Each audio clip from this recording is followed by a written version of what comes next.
교사용 자살 예방 게이트키퍼 교육 자료. 괜찮니? 톡톡톡. 3차 시. 알리기.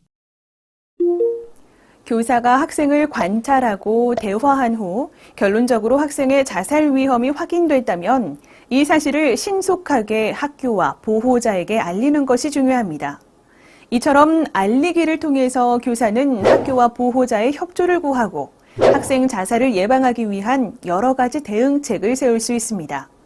그렇다면 학교와 보호자에게 학생의 자살 위험을 어떻게 알려야 할까요?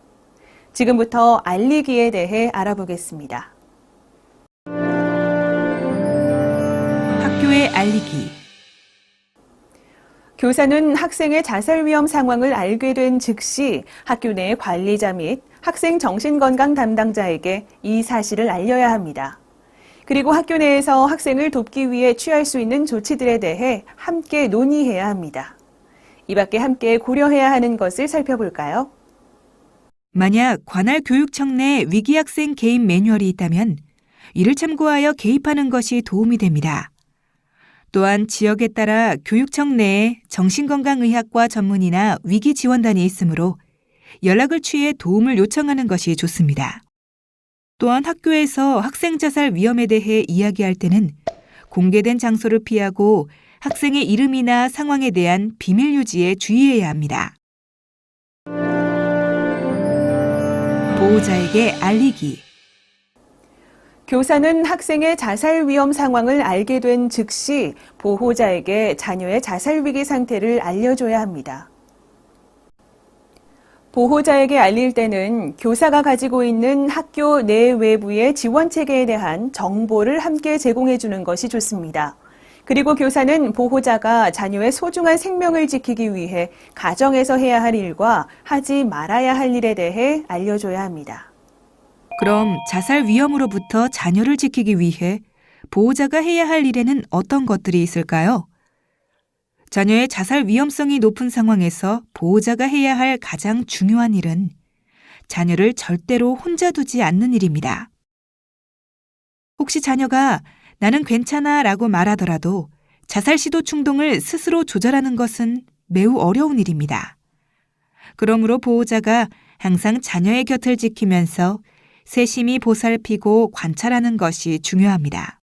또한 보호자는 자녀가 치명적인 자살 수단에 접근하지 않도록 사전에 예방해야 합니다. 이를 위해 보호자는 자녀가 위험한 물건이나 장소에 가까이 있지 않도록 자녀의 행동을 지속적으로 잘 관찰하여야 합니다. 그리고 선생님은 보호자에게 전혀 생각지도 못한 물건이 자살 도구가 될 수 있음을 안내합니다. 마지막으로 보호자는 자녀의 자살 충동이 매우 강하고 긴급할 경우 자녀의 입원 치료를 도와야 합니다. 대부분의 부모는 정신과 치료에 대해 편견을 가지고 있으므로 교사가 이러한 사실을 알려줄 때 심한 거부감을 표현할 수 있습니다.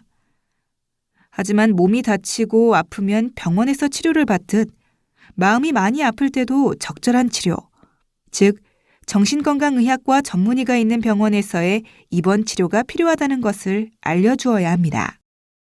자살 위험이 높은 학생을 돌볼 때는 즉각적인 판단이 필요하고 그 즉각적인 판단은 전문 지식과 경험을 가진 전문가가 해야 합니다.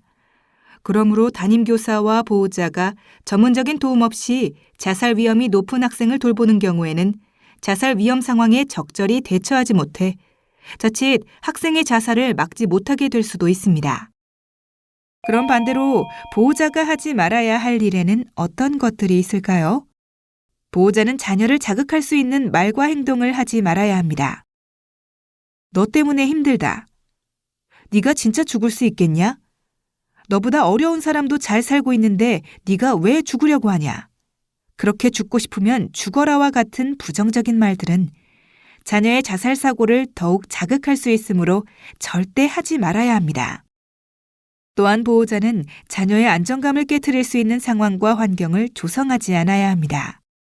이를 위해서는 자녀를 자극할 수 있는 스트레스와 외부 자극을 최소화하는 것이 중요한데요. 자녀에게 시험과 성적에 대한 부담과 스트레스를 주지 않도록 주의하고 자녀 앞에서 부모가 서로 큰 소리로 언쟁하거나 싸우는 모습을 보여주지 않도록 해야 합니다. 또한 평소 자녀에게 스트레스를 주는 사람이 있다면 부모는 자녀가 그 사람과 마주치는 상황을 만들지 않도록 도와야 합니다. 지금까지 보호자에게 알려야 하는 사항들을 살펴보았습니다. 자녀의 자살 위험 사실을 알게 된 보호자는 불안과 염려로 인해 자책감, 죄책감 등을 경험합니다. 하지만 한편으로는 실망감과 배신감으로 자녀를 혼내거나 윽박지르기 쉽습니다.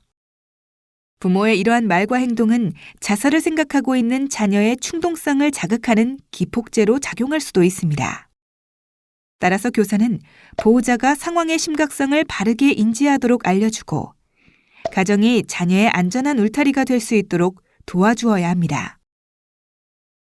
보호자에게 알릴 때는 교사가 먼저 침착한 태도를 보이는 것이 중요합니다.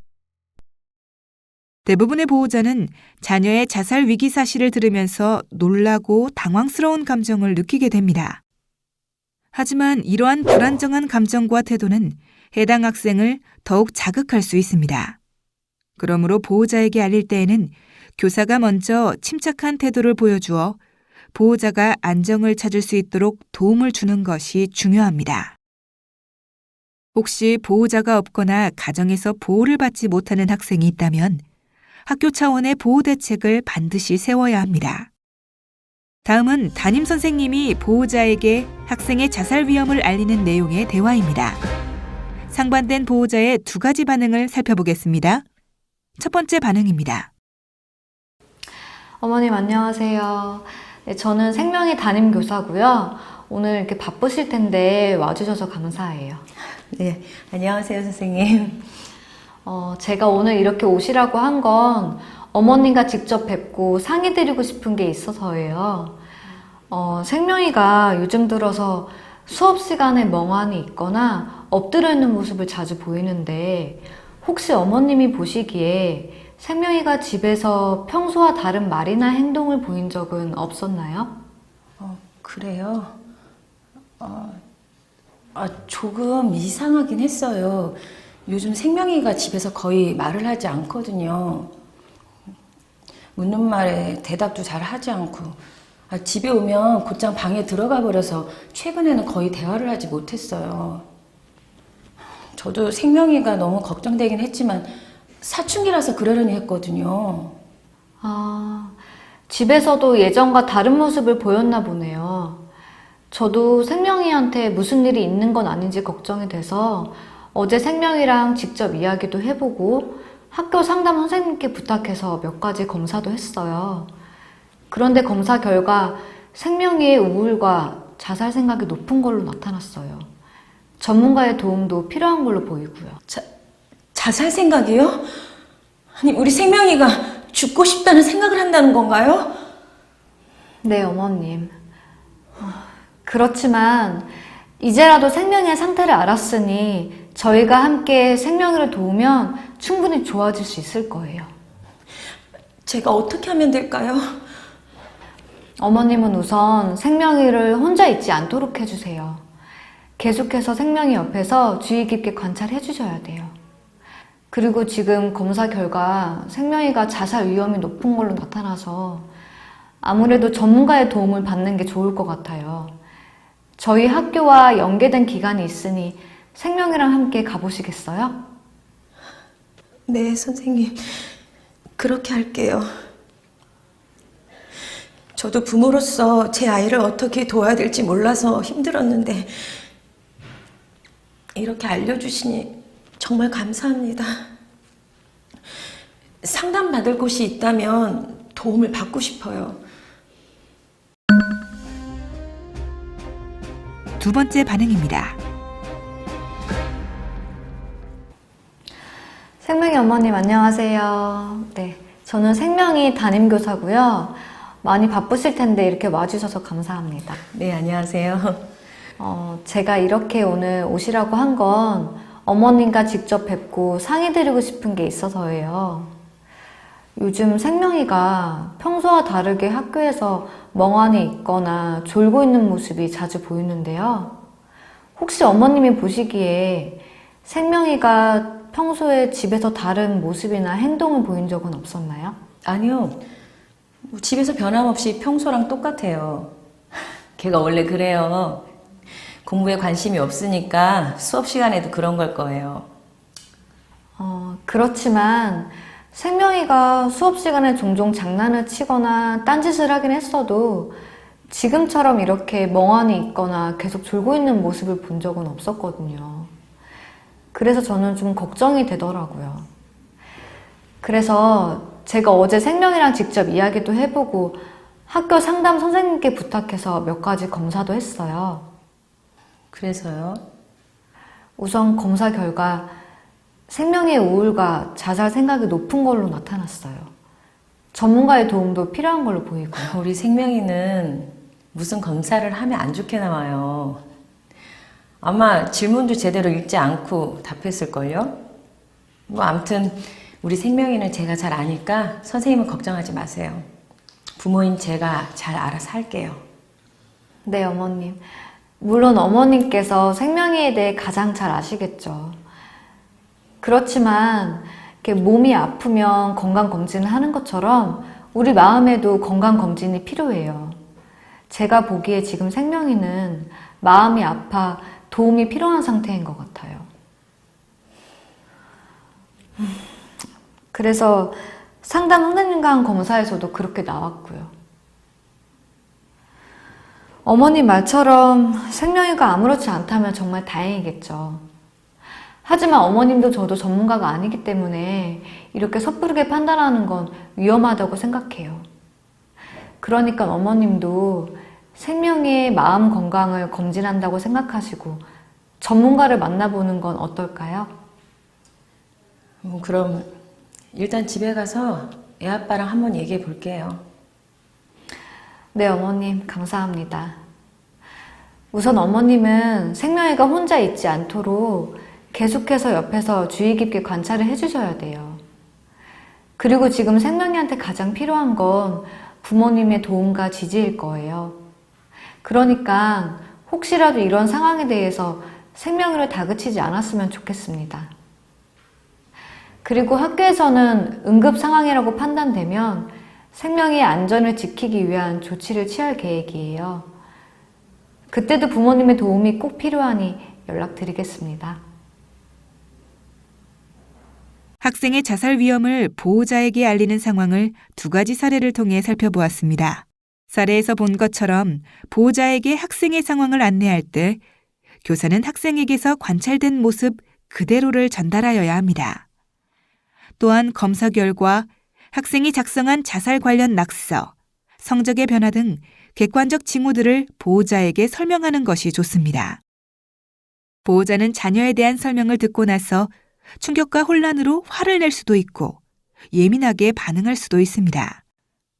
이는 자녀에 대한 불안과 염려로 인한 상황 부정, 자책, 죄책감 등으로 인해 충분히 나타날 수 있는 반응입니다. 따라서 교사는 보호자의 예민한 반응에 감정적으로 대응하지 말고 객관적으로 자녀의 위험을 보호자가 인지할 수 있도록 도와주어야 합니다.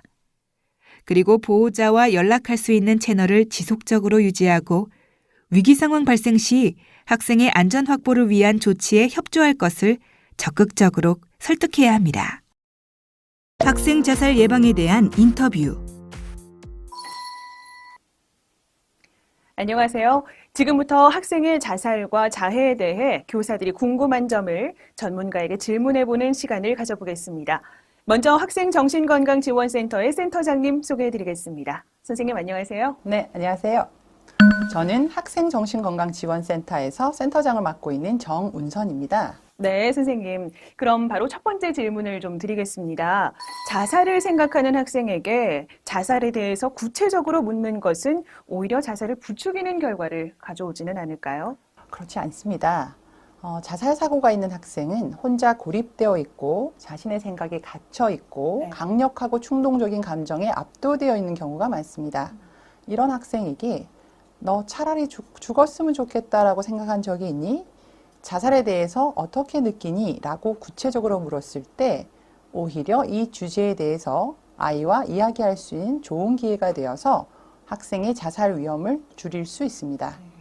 그리고 학생이 선생님의 질문에 대답하고 자살에 대해서 구체적으로 이야기를 하면서 자신의 자살 충동이나 위기 상황에 대해서 표현하고 배출할 수 있는 기회를 얻게 됩니다. 네, 그러면 학생들은 긴장감도 해소되고 또 자신의 상황을 조금 더 객관적으로 바라볼 수 있겠네요. 네, 맞습니다. 그리고 교사 역시 학생의 현재 상태를 정확하게 파악을 하여서 신속하게 개입할 수 있는 계기가 될 수 있습니다. 그러므로 학생에게 자살에 대해서 묻는 것을 절대 주저하지 마시기 바랍니다. 또한 학생들도 자살의 위기에 있으면서 선생님의 관심과 질문을 기다리고 있을 수 있습니다. 네, 그렇다면 선생님, 학생이 자살 생각은 있는 것 같은데 계속해서 아니라고 도움을 거부할 때는 어떻게 도움을 줄 수가 있을까요? 학생에게서 관찰된 행동이나 검사 결과로 이루어 볼 때 학생이 자살에 대해서 생각하고 있는 것이 확실하다면 시간을 가지고 계속해서 대화를 시도해야 됩니다. 그리고 선생님께서 학생을 진심으로 걱정을 하고 있고 돕고자 하는 마음을 가지고 있다는 것을 반복해서 전달하시는 것이 좋습니다. 이때 학생들을 강압적으로 설득하기보다는 선생님은 언제든지 너의 이야기를 들어줄 준비가 되어 있다는 따뜻하고 수용적인 태도를 유지하는 것이 중요합니다. 학생의 경우 자신의 속마음을 털어놓아도 도움을 받지 못할 수도 있다는 두려움 혹은 자신이 이상한 사람으로 여겨질지도 모른다는 불안을 가지고 있기 때문에 선생님께 이런 주제로 말하는 것을 힘들어할 수도 있습니다. 네. 그런데 만약 선생님이 계속되는 노력에도 불구하고 말을 꺼내기를 거부한다면 어떻게 해야 하죠? 이런 경우가 제일 힘든 케이스가 되겠는데요. 그런 경우에는 보호자에게 연락을 취하시고요. 학교 내 담당 교사에게 의뢰를 하는 것이 필요합니다. 또 전문기관에 연계할 수 있도록 해야 합니다. 그렇군요. 그럼 학생이 보호자에게 자신의 자살 위험을 알리기를 강하게 거부할 경우가 있을 것 같은데 그럴 때는 어떻게 하면 좋을까요? 그런 경우 참 힘드신 상황입니다. 결론부터 말씀을 드리자면 학생이 거부하더라도 반드시 보호자에게는 되도록 신속하게 알려야 합니다. 특히 선생님께서 학생의 위기 상태가 매우 심각하다고 생각할수록 보호자한테 알릴 필요성은 그만큼 더 높아집니다. 하지만 교사가 학생의 의견과는 상관없이 무조건 알려야 한다는 태도를 보인다면 학생은 믿었던 선생님에 대한 배신감과 분노를 느낄 수 있습니다. 그러므로 이런 경우 보호자에게 알리기 앞서서 학생이 보호자에게 알리기 싫어하는 이유에 대해서 귀 기울여서 듣고 아이의 입장을 충분히 이해하였음을 전달하는 과정이 중요합니다. 그리고 생명보다 귀중한 것은 없고 학생의 소중한 생명을 지키기 위해서라도 보호자의 도움이 반드시 필요하다는 것을 설명하시고 설득하는 과정이 중요합니다. 네. 센터장님, 최근에 보면은 자해하는 학생들이 계속해서 증가하는 추세입니다. 학생들이 왜 자해를 하는 걸까요? 많은 어른들이 왜 자해를 하나라고 질문을 하시는데요. 여기서의 질문은 왜가 아니라 무엇이 이런 행동을 촉발시키느냐 하는 걸로 바꾸는 것이 필요합니다. 자해를 하는 아이들에게 왜 자해를 하니? 라고 물으면 대부분의 아이들이 내 자신이 싫어서요. 내가 얼마나 상처를 받았는지 사람들에게 보여주고 싶어요. 라고 합니다. 하지만 질문을 어떤 상황에서 자해를 하게 되니? 라고 묻게 된다면 아이들은 내가 스트레스를 받을 때 자해를 하면 내가 진정이 돼요. 라고 대답합니다. 이런 학생들에게 스트레스란 살갗을 뛰쳐나오고 싶을 정도로 감정적으로 압도되는 경험이라고 말합니다. 네. 그런데 학생마다 그런 스트레스를 느끼는 상황이 다를 것 같은데요. 네, 맞습니다. 아이들은 굉장히 여러 가지 다양한 상황에서 스트레스를 느끼게 되죠. 네. 근데 학생들이 이렇게 힘든데 어른들의 반응은 보통 그게 뭐가 그렇게 힘드냐? 난 어릴 때 더 힘들었단다. 너는 아무 걱정 없이 공부만 하면 되지 않느냐? 라고 합니다. 어른들이 학생의 고통을 인정해주지를 못하는군요. 네. 실제 자해를 하는 아이들은 대부분 자해를 할 때 아무런 고통을 느끼지 못한다고 합니다. 또한 이런 아이들은 감정적인 고통이 더 커서 신체적인 고통보다 더 견디기가 힘들다고 합니다. 그래서 아이들은 그 고통을 해결하기 위해서, 감정을 다스리기 위해서 자해를 하게 되고, 그것이 바로 아이들한테는 해결책입니다. 자신이 감당하기 어려운 고통을 다스리기 위한 안정적인 방식으로 자해를 하는 아이들이 많습니다. 삶이 고통스러운 아이들에게 무감각하고 공허한 느낌에서 탈출하고자 하는 방식이 되기도 합니다. 흔히 죽고 싶어서 자해를 한다고 생각하지만 실제로 아이들은 감정적으로 폭발하지 않고 오히려 잘 살아보기 위해서, 죽지 않기 위해서 스스로에게 고통을 가해 조절하거나 내가 살아있음을 느끼기 위해서 자해를 하는 경우가 훨씬 더 많습니다. 그렇군요. 센터장님 말씀을 들어보니까 정말 우리 학생들이 죽고 싶어서 자기 몸을 해치는 경우는 정작 굉장히 드문 것 같은데요. 그렇다면 자해와 자살 시도와는 확실하게 구별을 지어서 생각을 해야겠네요. 이전에는 정신건강의학과 전문의들도 자해를 하는 아이들이 자살을 많이 한다고 배웠습니다. 그런데 몇 년 전 질병에 대한 분류 기준이 바뀌면서 비자살성 자해라는 기준이 생겼습니다.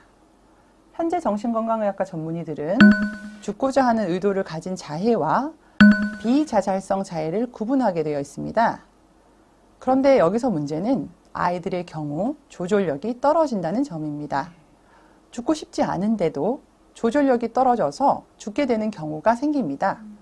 비유를 하자면 경미한 접촉사고가 생겼는데 갓길에 차를 세우고 나서 2차 사고가 나서 그 사고를 처리하던 사람들이 사망하게 되는 것과 비슷하다고 할 수 있습니다. 따라서 아무리 경미하더라도 자해를 하는 아이들은 정신건강의학과 전문의나 정신건강 전문가들에게 반드시 평가를 받도록 하는 것이 필요합니다.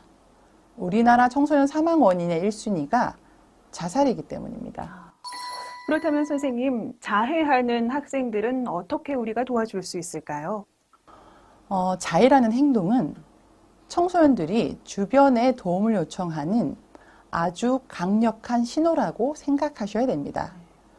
여러 가지 원인이 있을 수 있기 때문에 그 정확한 원인을 찾는 과정은 전문가에 의해 체계적으로 탐색하고 전문적으로 상담하는 과정이 필요합니다.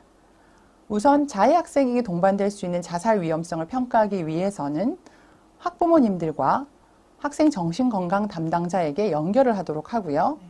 이때 주의해야 될 자해 특징 중에 하나는 주변에 있는 학생들에게 쉽게 확산이 될 수 있다는 점입니다.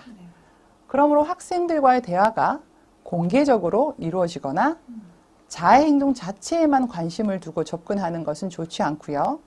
이렇게 자해 행동 자체에만 관심을 두면 오히려 이런 부정적인 행동으로 주변에 관심을 얻으려는 아이의 행동이 증가할 수 있습니다. 따라서 교사는 자해 행동 자체에 관심을 주는 대신에 아이가 보이는 다른 긍정적인 부분에 대해서 엄지척 올리거나 미소를 지으면서 너 정말 괜찮은 아이였구나. 잘했어. 그래, 이렇게 하는 거지. 다음에 한 번 더 잘해보자. 같은 인정과 칭찬으로 관심을 보여주고 이러한 긍정적인 관계를 지속적으로 유지하는 것이 도움이 됩니다. 네. 선생님, 여기서 궁금한 점이 생기는데요. 학생과 상담한 내용을 기록으로 남겨두는 게 좋을까요? 네. 아주 좋은 질문 하셨는데요. 학생들과의 상담뿐만 아니라 보호자와의 상담 혹은 보호자와의 전화한 내용도 기록으로 남겨두는 것이 좋습니다. 학생이 자살 의도가 있을 경우에는 구체적으로 어떤 지원을 연결했는지, 없었다면 필요한 경우 언제든지 학생이 방문할 수 있도록 이렇게 했다라는 구체적인 기록들을 적어두는 것이 만일의 상황에 대비해서 학교와 선생님을 보호할 수 있는 수단이 됩니다. 네, 오늘 센터장님과의 대화를 통해서 우리 자해하는 학생들 또 자살을 생각하는 학생들에게 선생님들이 어떻게 도움을 줄 수 있을지 좀 실마리를 얻으셨을 것 같습니다. 오늘 좋은 말씀 감사합니다. 네, 감사합니다. 지금까지 자살 위험으로부터 학생을 구하기 위한 알아차리기, 알아보기, 알리기에 관해 살펴봤습니다. 이 교육의 목적은 자살이라는 위기 상황으로부터 학생을 보호하고 교사가 응급 상황에 대처하는 데 작은 도움을 드리는 것입니다.